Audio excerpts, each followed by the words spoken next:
Mzansi South Africa nakho ukudla kwendlebe, angithunywe umuntu, angicelwanga umuntu, kodwa ngiyakuveza lokhu njengombono wami. Angeke ngibabize ngamagama abafowethu, niyabazi. Engakusho lezi inkunzi seyisebenzile la emculweni kaMaskandi kakhulu. Lezi inkunzi kunemizi elala idlile ngenxa yabo. Mangikhuluma ngemizi angikhuluma ukuthi mhlawumbe thinteka mhlawumbe magida ngoma kuphela.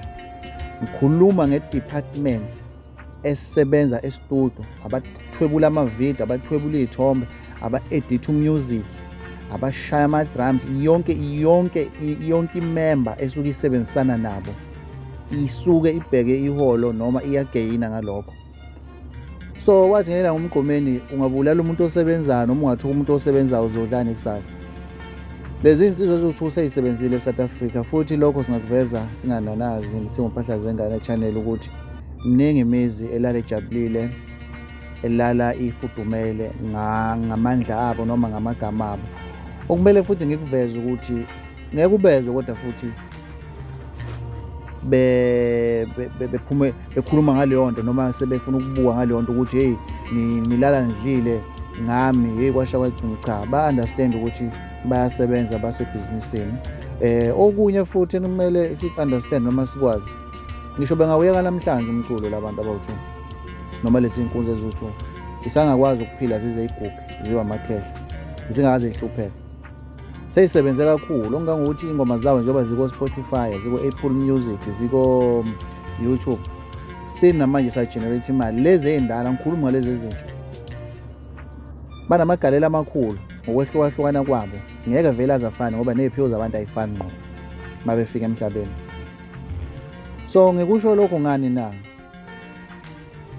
fana bese bahlonishwa kahle kahle. Ke ngithuke-ke mina ukuthi uyahamba la kuma-social network uthola umuntu usegaqaza omunye wabo ngenhlambe engakanani, semthuka ngomama, semthuka ngogogo, semthuka ngobani bani wakubo.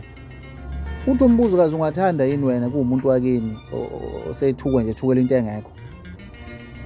Nanokuthi uma umuntu uyithola usunenzondo yeqiniso, usuzonda omunye wabo phakathi kwabo, sumzondo ongangokuthi impela umfisela ngisho ukufa. Ngobani? Umzonda kanjani umuntu ongamazi, umuntu ongazohlala naye uxoxe, umuntu ongenazo ngisho isithombe sakhe ke nje, ongamazi nokuthi ima sekhuluma nawe live unjani, uze nje umzonde impela umfisele kubi. Ngobani? Cha bafethu, lezi insizwa lezi ayinikwe amandla azo, ayihlonishwe futhi seyisebenzile futhi isasebenza.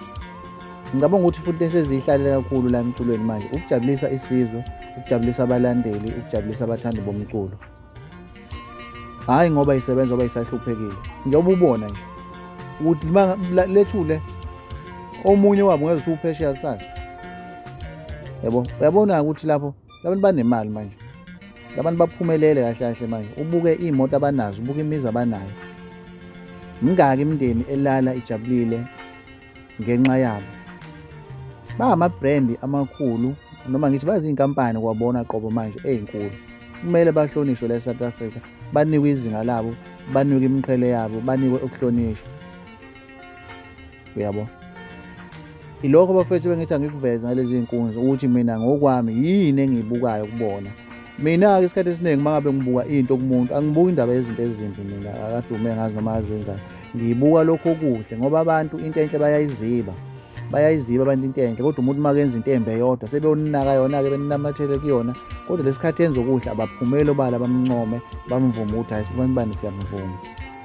Engakusho-ke njengamanje ukuthi ngiyabonga kakhulu ngesikhathi senu.